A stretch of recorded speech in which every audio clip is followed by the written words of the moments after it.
Mommy, Mommy, Mommy. And they try to hold my hand all the time. I'm like, no, you're not getting to hold my hand. Who are you? Anyways, they've had a great time too. So we should start with some questions, I guess. Oh, now you're all so quiet. Well, thanks for being here. Somebody at the very top. How did you get started in voice acting to begin with? Well, No. all right, I went to Ryerson and they had a voice course there. So do I tell my story again? I think everybody, whatever. All right, I'm telling my story, I don't care. So they had a voice course at Ryerson in the theater class, and I just loved it as soon as I walked in there. I loved it. I loved putting the headphones on. I loved getting in front of a microphone. I loved every second of it. And one day they had an animation actress that came in to talk to us, and I was just like, and I just knew her voice. I knew her voice. I'd heard it in cartoons. I knew everything about her. I was just like, oh my God, she's great. And every word that came out of her mouth, I just ate up and loved and just worshipped her. And that voice actress It's Katie Griffin! Oh, no! It's Susan Rowe. So she was my inspiration. She's heard this story now like 4 times this weekend. So now at first she was like, oh, and then she's like, oh, and then she's like, don't tell again. That's right. Who's next? Go ahead. Well, all right, I'll keep it kind of short because I think everyone's heard this one as well. But I was doing a lot of on-camera stuff, and I had no idea about the voice-over industry. And you know, I'd heard radio commercials, but didn't care. And then all of a sudden, a friend of mine suggested. He said, "You have to come in and audition for a cartoon." And I thought, oh, okay. And it was Sailor Moon. And when I went in there, I auditioned for Sailor Mars, and I got her, and I was so excited. But one part of the story that I didn't tell was, so after this happened, and as soon as I booked it, I was all crazy excited, and I went home, and this is back when cassettes were being done. But I told my parents, and I said, "This is it, I'm Sailor Mars," and blah, blah, blah, and I was so excited, and my mom said, "Well, you've got to get a demo, you should be doing voiceovers," and I just thought, oh, yes, I should. So I did the 12 Days of Christmas in different voices, each voice, and then I brought it into my agent at the time, and she went, "Oh, thank you." And no idea where that tape is, but I really wish I had it. And it didn't surface, but yeah, so Sailor Mars was my very first, and I haven't looked back. That's cute, the 12 days I of know, Christmas. I thought it was so clever. No, not really. I'm being made fun of constantly at dinner parties. I started out as an on-camera actress, and I had a television series, and I used to do all that on-camera acting stuff. And then one day my agent said Nelvana's having some auditions for a project called Strawberry Shortcake. Do you want to go in and audition? And so I said, yeah, sure. So I went in, and I had actually stood in front of microphones when I was in Montreal. A friend of mine was building, this is like, you cannot, the luck of this. A friend was building a studio, a recording studio, and he said, "Would you help me as I put the sound together?" So just stand there and talk in front of the microphone for like 10 hours a day. So that's how it was amazing. It was like, I should have paid him $1 million because I just stood there and I read copy. Pardon me. So I was kind of okay with being in front of a microphone. That really helped actually, because a lot of people when you have your headsets on, well, you know, you say, you hear yourself and you say, oh, that's not what I sound like. How many people think they don't really sound like what they sound like? Everybody? You just say, that's not me. So one of the things that I liked, and you should consider this, is I thought I sounded better when I heard myself in my headsets than I did in real life, than what I hear in real life. And I always say that to people who want to do voiceover work. You kind of have to be in love with your voice. You have to listen to it and say, oh, that sounds great. I love that. As opposed to, I'm afraid of it. Or, oh, it sounds weird, or it sounds strange to my ear. As long as it sounds good to you in your headsets when it's enhanced, it's going to sound good to everyone else. So, anyway, that's just a little tip in case you want to audition for Strawberry Shortcake. I, like my 3 friends, started out as an on-camera performer. and I was doing fairly well. A fair bit of television, a couple of series, et cetera, et cetera, et cetera. Back when I got into the voice game, the voice industry was fairly new in Toronto. Prior to that, the pool of talent was extremely small. It was virtually all men. Not that I'm not a man, but as well.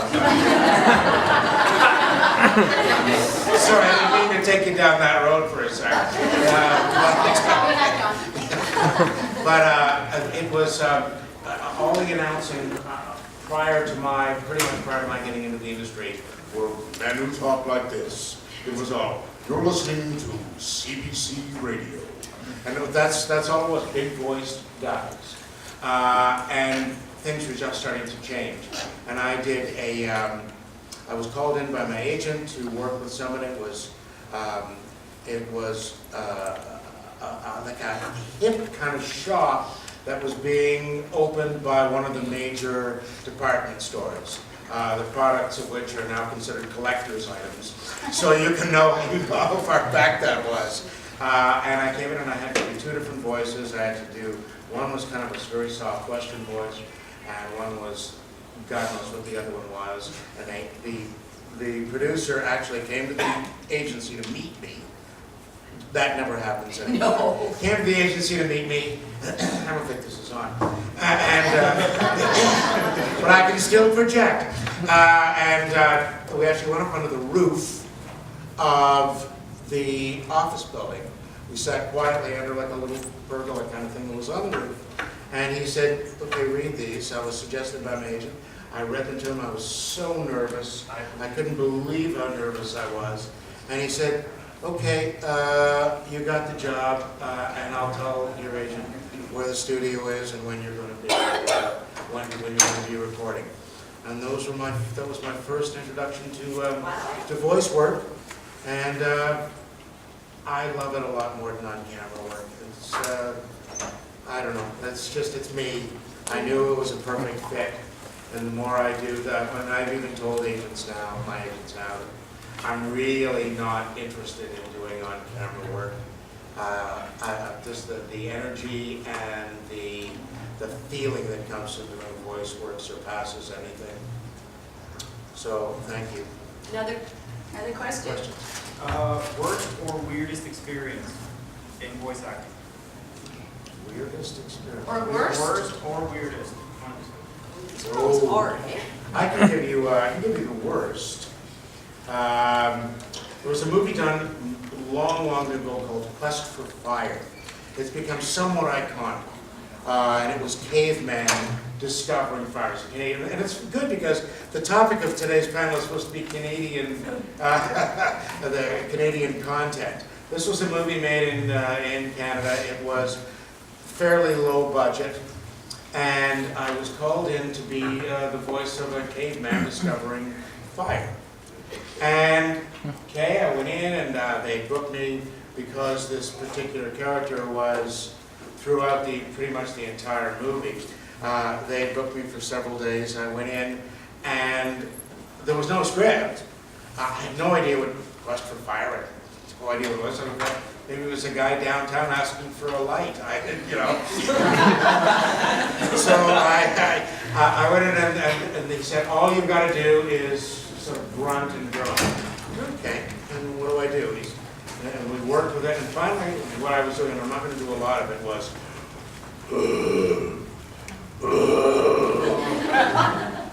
now that hurts already. Yeah. And after almost 2 hours, I couldn't talk. I had nothing left, and back then I wasn't thinking, oh, I'll probably destroy my vocal cords forever and never be able to communicate for the rest of my life. I didn't think, but he had some spray, and he said, just spray it in your mouth. So, okay, I sprayed it in, and I did a little bit more, and I kept spraying it, and I was down to half the bottle, and I was getting a little whacked because I don't know what was in it. But it was also, it wasn't just that it was sort of semi-narcotic, but it was also, it was a kind of cane. It would numbed my vocal cords, so I didn't know What you were the damaging. damage that I was doing. So I went home that day, I did about 6 hours work, and I went home, and of course that night it was very painful. I got up the next morning and I had virtually nothing. I just had little squeaks that came out. And I didn't really, at that point, I didn't think, I got a lot of years ahead of me where I'm going to do voice work. All I was concerned with was the moment. And I called my agent and said, I can't do this. And of course, they were very upset. Why won't John come back? And he said, well, first of all, he can't talk. Well, can he come in tomorrow? Right, and I had to say, you know what, guys, this is, I can't do this. I mean, even if I don't do another word of voice work for the rest of my life professionally, I still have to be able to communicate with other human beings. And I would obviously cause myself irreparable damage had I continued. At that point, I thought I was in trouble anyway. That's pretty horrible. I did a commercial one time for Dr. Scholl's, and I was the voice of sore feet. And I got cast as the right foot and the left foot. And they wanted them to be very similar, thank goodness, because it was me doing both. And I wasn't really saying any words. All I was saying is, oh, oh, oh, oh. But they wanted each foot to have its distinct personality in those, oh. And that was a very weird experience. We just kept watching these feet. They'd show the commercial, I'm like watching the foot hit, going, oh, oh, oh, oh. I remember that commercial. I had a similar experience to John's, only in that I did a lot of seasons. We did 6 seasons of Totally Spies, and Alex, I played Alex. Alex has a really high voice, so she talks like this all the time, and it's not an easy, it's right in your throat, like you were mentioning the other day. And all Alex ever does is scream her head off. She just screams, and she's doing cool things, but I developed vocal nodules. So this was it was actually there was a little hiatus, thank God. But it was the worst time of my life, literally, because I couldn't do that voice. I was saying to Linda yesterday, so I do a lot of radio announcing, and so you hear, only at McDonald's, or only at McDonald's. I couldn't do the only at McDonald's. I couldn't go up at the end of any sentence. So for an entire year, and I also did Julie on Bakugan, and she was the exact same voice. It was this really high, and that was a nightmare as well, because I'd have to go in there and warm up the crap out of my voice, and I had nothing, because and vocal nodules are basically calluses on your vocal cords. So your vocal cords, I don't know if you can see my hands, whenever you speak, they pop together, and so then you get a little callus there, and you can't speak. So basically, the full thing lasted 2 years. So if I had to, I lost a lot of money, and it was, and then of course, you're not supposed to be anxious. You're not supposed to, so I'm totally freaking out and totally anxious, and it took and also I have 2 kids, so I was pregnant with my 2nd kid, so I couldn't even take the steroids to get rid of it, so it was just, so that was terrible, it was the worst. Anyway, so you asked, that experience, that was pretty bad. That is. Boy, I didn't know it lasted 2 years. Yes. Really. Fun Do you time. know what she's talking about? Is that there's like a high end to your voice. It's very musical. So that you know when someone does upspeak and they say, "You really, really did that." So you can hear that there's an upward swoop. And if you are limited and you can not go as high as to get that properly. You really, really did that.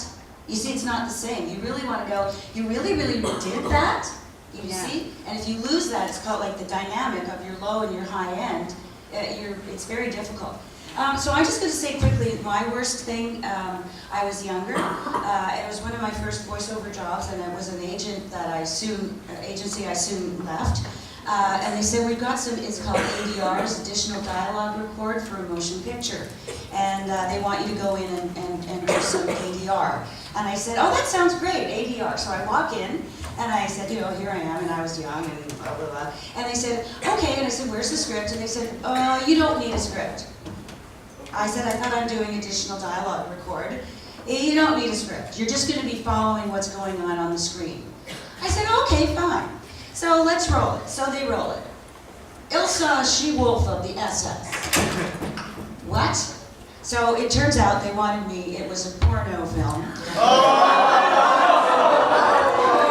And the reason there was no dialogue was because I would be doing the panting. Can you give us an example, please?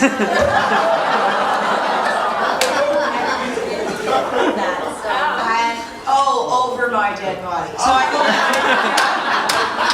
Well, so I'll tell you something. Meg Ryan's got nothing on me.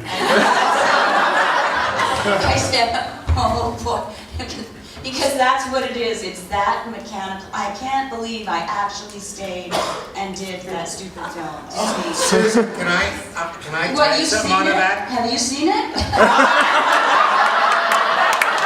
Susan, not only have I seen it, I did it as well. No! I played some big guy standing behind a girl that I know now is probably you. We worked together.